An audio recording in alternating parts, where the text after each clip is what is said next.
Darf ich? Entschuldigung, der Glühwein, ist der vegan? Was?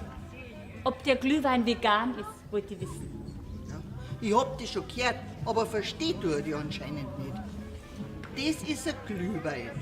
Der besteht aus Trauben, versetzt mit ein bisschen Orangensaft. Der ist aus Orangen. Ein Viech ist da nicht drin. Außer die Flügen, die da einen Freischwimmer machen. Halt's Mai!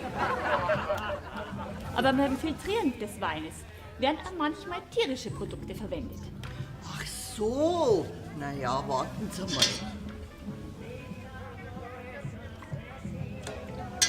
Sie haben schon recht. Der hat hinten aus am Abgang so eine ganz deutliche Noten von Dumme Gans. Das ist ja wohl allerhand. Veganer Glühwein, geht's noch? Jetzt hier.